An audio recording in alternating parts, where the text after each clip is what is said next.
Hello guys, sa araw na to, ipapakita ko sa inyo yung kung paano gawin tong nasira akong drone na nag-crash sa may Bohol 2 weeks ago. And based on diagnosis ko, nakita niyo naman yung yung sira niya, no?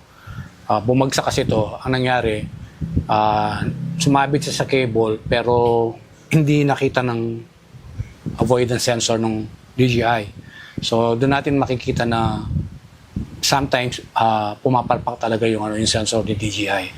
Nung na-review ko kasi yung video, nakita ko yung cable talaga kulay green. Pero sa kasamang palad, si R3 hindi niya nakita. Kasi ang principles, kung ano yung nakikita ng mata, dapat nakikita ni sensor. Pero hindi ganun sa kaso yun. Okay? Pero marami namang mga cases ako ng mga obstacles na na-evade ni R3. Pero yung latest case na yon, doon medyo pumalpak siya doon. Ngayon ginawa ko, nung makita ko yung sira niya, instead na ipagawa ko sa labas, nag-decide ako na lang gagawa. Kasi meron naman akong background pagdating sa electronics. Kaya ang ginawa ko, nag-order ako ng mga spare parts. Marami kang makikita ngayon mga spare parts na different model sa ng DJI drone, either sa Lazada o sa Shopee. Pero mas marami akong nakita sa Shopee at medyo mura sa Shopee compare sa Lazada. So, kung obserbahan nyo to, nalaglag yung yung gimbal ng camera. Ito siya, no? So, ngayon, titingnan nyo yung yung kanyang propeller. Ito, nangaputol, mas nahiwa. Okay? Lahat ng apat na yan, nasira lahat. Dahil, nung tumambling siya, sumadsad talaga sa hard crash kasi sumadsad sa may race circuit ng go-kart. So buti na lang hindi siya nasagasaan ng go-kart. So ngayon ipapakita ko sa inyo, try nating i-repair, papakita ko sa inyo kung paano ko ginagawa itong drone na to. Para at least sa mga may ganitong kaso, just in case na ma-repair ko to, magkaroon kayo ng tips on how to repair yung inyong R3. Kasi alam naman natin, ang pagpapa-repair ng drone, hindi biro-biro. Meron ding presyo. Okay? So, umpisa natin kung paano to gagawin. Siyempre, buti na lang, marami akong mga tools. Nakumpleto ako sa tools. Ito. Okay, ito yung mga tools na gamit ko. No? Tapos, meron din akong yung squeezer. Tweezer. Okay? Meron akong tweezer. Tapos meron tayong repair, magnetic mat. At ito yung nabili kong mga spare parts sa Shopee. Okay? Ang nasira ni R3, itong kanyang ribbon ng camera, ay ribbon ng gimbal naputol. Siyempre dahil kumalas siya, hindi naman mababakalas mo sa pagkakalak niya, naputol ngayon yung ribbon. Same time, kinuha natin yung isang set ng gimbal. Ito yung pinaka case nung gimbal niya, ito yung holder niya, ito yung pinaka nag-hold sa kanya para dito sa body ng DJI R3, okay? So ito na ngayon. So umpisa natin sa pagbuka. Siyempre, at first kailangan tanggalin natin itong mga propeller para at least hindi nakaka-istorbo. At napakasimple naman tanggalin ng mga propeller niya ni R3. Pinipindot lang naman ito okay? Pinipindot lang siya. Yun, tanggal. Okay? Unlike sa doon sa Avata ko, kailangan gumamit ka ng screw para mabaklas mo. Pero si R3, kailangan mo lang gumamit push lang, push. Okay. Natin. Okay.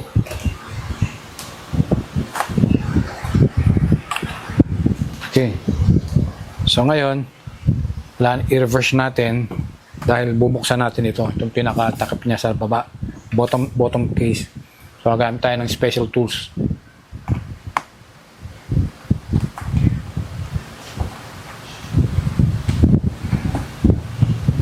Titignan nyo, may mga tornilyo siya dito, mga 6 to. 6, pero alam ko 8 yan Dahil may nakatago pa yan sigurado. Gaya nung Avat ako, may mga nakatago pa yan. Hindi lang itong nakikita nyo ito, yun na yun. So meron siyang Yun oh. Kita niyo meron siyang protect. Yung tornilyo niya dito, meron pang ito, yun, tanggal. Sana. Okay. Meron siyang takip yung tornilyo. So pinaka ano yun.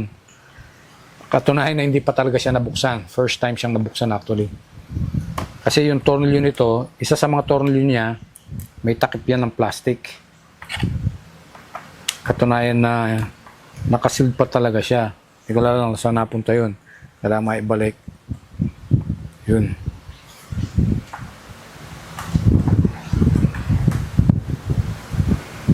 Okay, ayun o.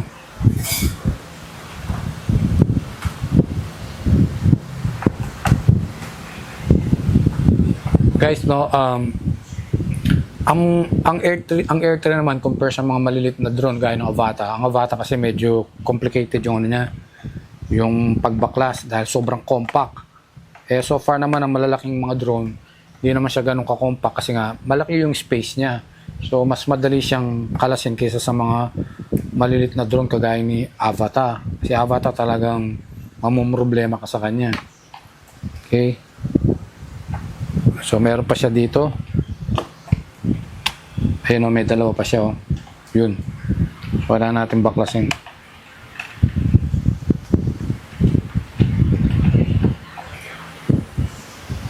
Yun. Kailangan ano, i-segregate natin para pares-pares. Baka magkahalo-halo yung ano, yung kanilang mga tornilyo.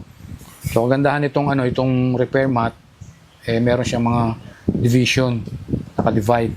So at least ano natin, masisegregate natin lahat. Tingnan natin. Oh, mali. Ay, tama. Okay. Yun. Unang baklas ito. Oh. Teka. Meron pa ba siyang ano? Kompleto na. Nabaklas na natin.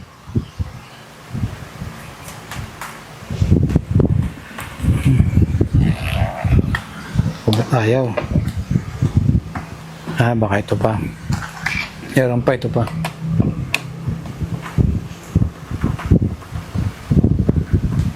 Okay.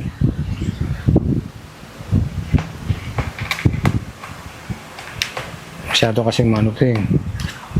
Masyado makalikot.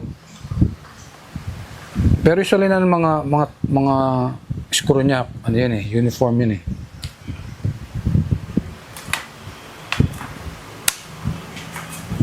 Diba?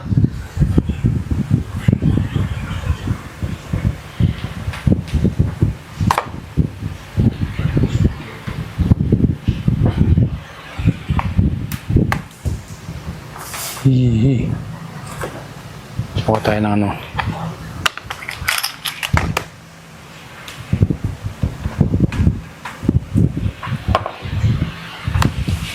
Yun. Malas.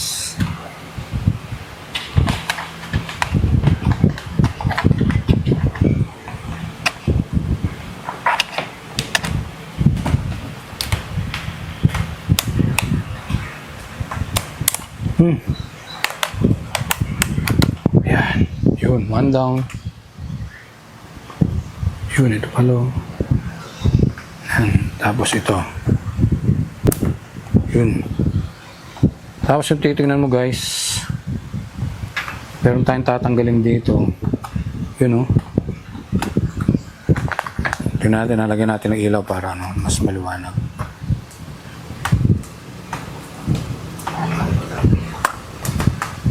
Ito.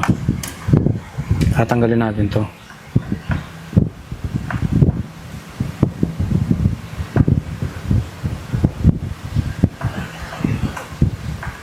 Ibang klase ito. Ibang tornilyo nito. Ah, Philip. Yun ang problema dito.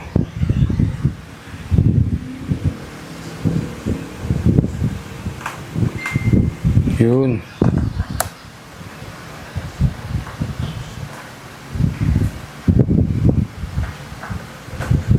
Yun nga lang guys, no?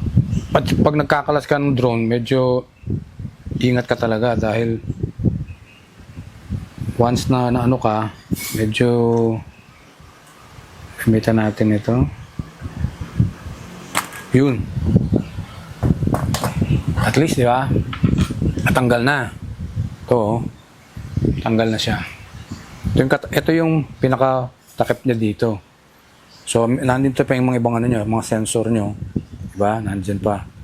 So, hindi na natin gagalawin to dahil hindi naman to na-damage. Okay? Yan lang muna siya. Guys, so titin nyo ito, oh. No? Ito yung pinaka-motherboard niya. No? At ang nasira natin, ito. Yung nasira natin. Para makita natin. Yun, oh. Siguro pwede ko nang okay. Yung nasira. Ito yung sira. Okay. Ito. So, ito nasira to. Kasi may naputol siya dito eh. Yan, oh. Ito to. Ito yung naputol nyo. Actually, pwede naman siyang pwede naman siyang i-dictate. Kaya lang, para at least parang ma-refresh naman siya, mas minabuti ko na bilhin siya ng buo. Okay, itong buong to. So, tanggalin natin ngayon. Okay. Pag tayo.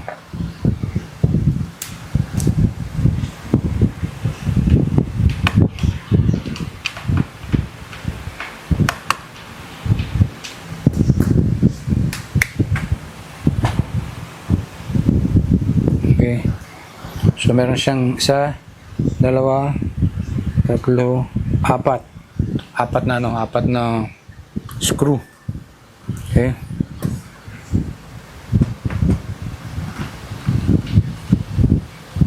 Ayan. Ayan. So, pagsama-samahin natin doon. Yun ang gandahan guys ng ng may magnetic mat. At least masisegregate mo sila para hindi magsama-sama yung Sa minsan kasi guys, minsan experience ko minsan pagbalik mo tataka ka bakit may sobrang tornilyo, minsan naman may kulang. Kung magtataka, samantalang sa palagay mo naman naibalik mo naman lahat. Pero bakit merong may sobrang tornilyo. Yun ang nakakagulat minsan.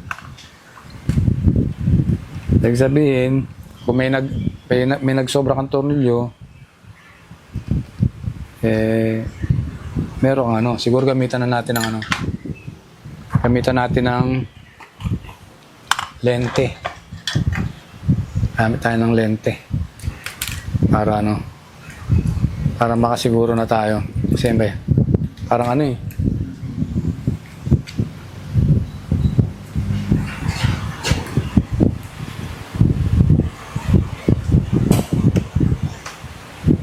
yun. Alam mo na, aking pakinabang nitong itong lente. Saan kala mo, tumama ka na, hindi pa pala. Yun ang guys.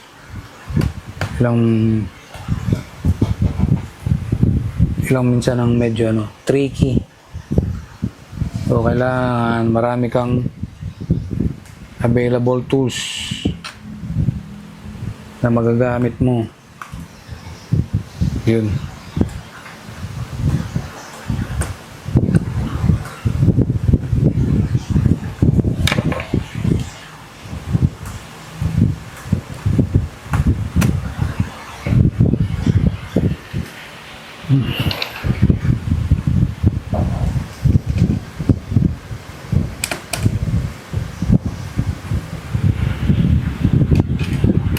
Yun. Angat na.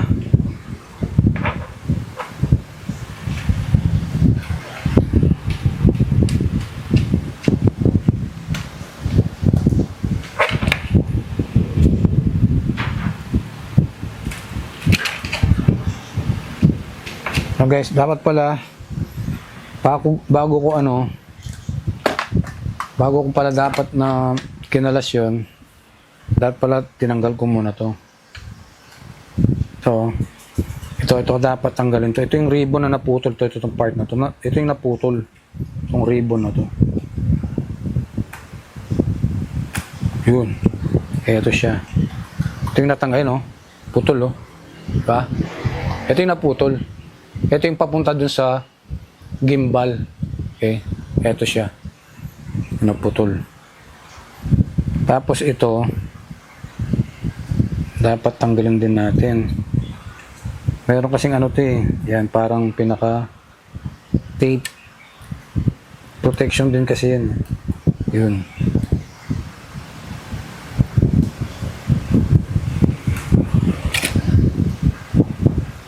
Yun. Yun, okay.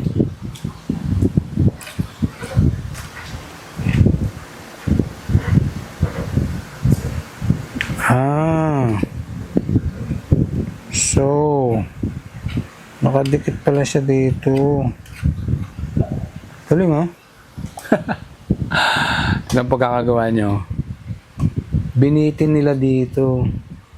Ito. So, dapat tanggalin din ito.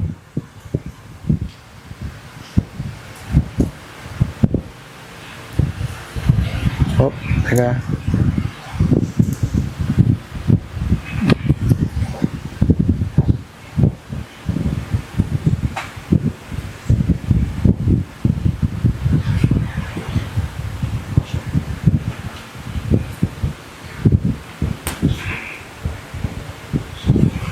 Ayan, tingnan natin kung may goma din to. Kasi may nakakapit siyang goma eh. Tingnan natin kung meron din to.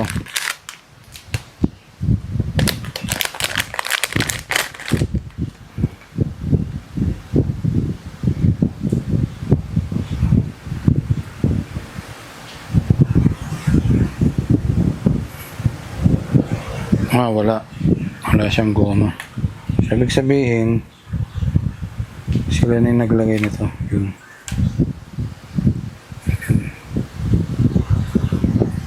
So, titignan natin, ganitong fitting niya. Ay. Yun! Nice, di ba? Yes! Ganyan ang fitting niya, guys. Tignan niya, Tama-tama siya. Swak na swak. Diba? Yan o. Swak na swak. Na? Ganyan siya. Ito yung spare parts na bago. Pag binit mo, swak na swak yan. Yan o. Diba? Ito siya. Naputol. Naputol ito yun o. Yan ang naputol. Once na naputol kasi yan, walang kumakapit dito, walang puwersa to, walang puwersa kasi ito yung goma niya. Ito yung pinaka parang damper niya, parang sa makina engine holder, no? Oo, parang ganon. So ganon siya. Ito naman yung ribbon na naputol. Gawin natin, lagay muna natin yung ribbon. Same time, kailangan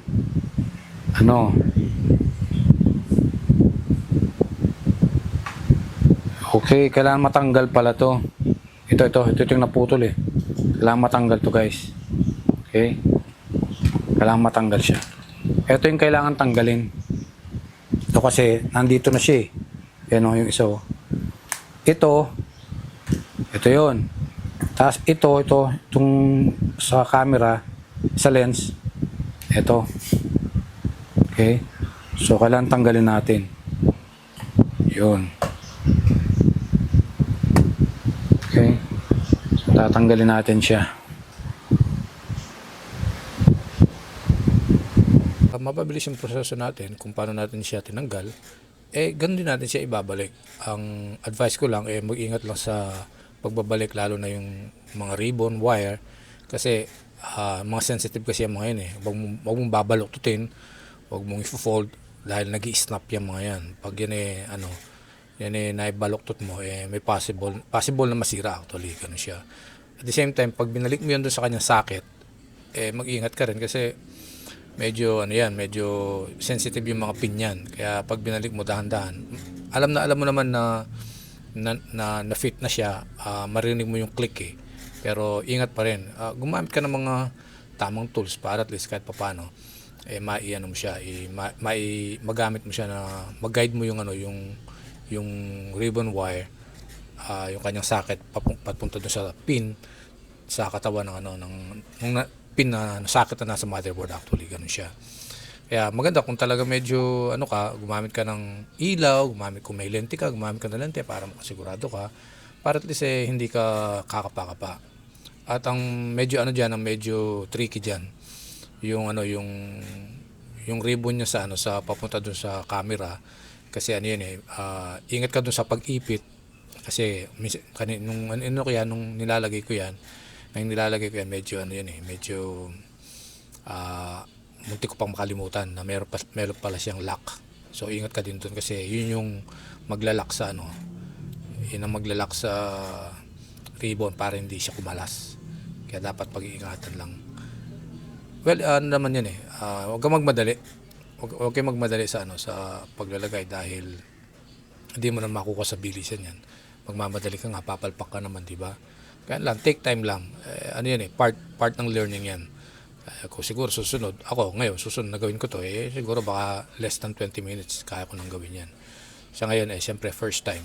Pero ganun pa man, pa rin, beware ka rin sa ingat-ingat ka rin sa mga tornilyo, baka kung saan mailagay, kailangan kung ilan yung natanggal mong tornilyo, yun din ang maibalik mo. Otherwise, delikado na.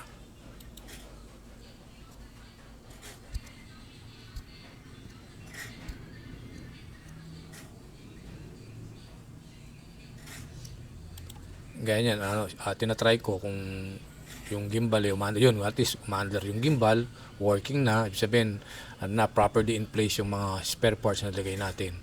Kaya maganda niyan, mamaya i-try natin, maganda isarado muna natin lahat para at least makumpleto na siya.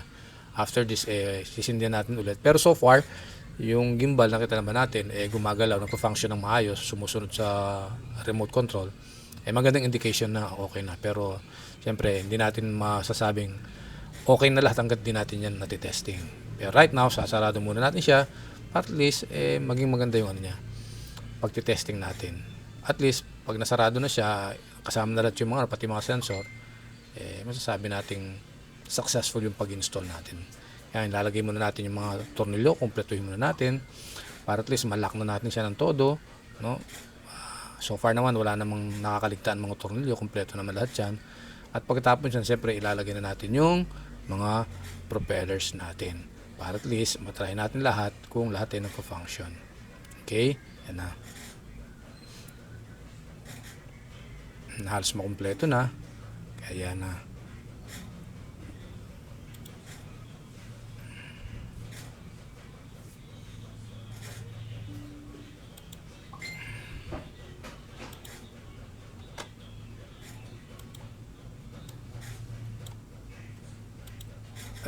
So far, kumpleto na lahat. Gagawin natin ngayon, testingin natin ulit ngayon na kumpleto na natin. So, pero bago yan, siyempre, i-double check muna natin lahat kung lahat ba nailagay ng maayos. Otherwise, pag nagmamadali ka at di mo naman na-confirm na maayos na lahat, baka instead na maging maayos, yun na, mapa sa mapa dahil hindi ka naging careful.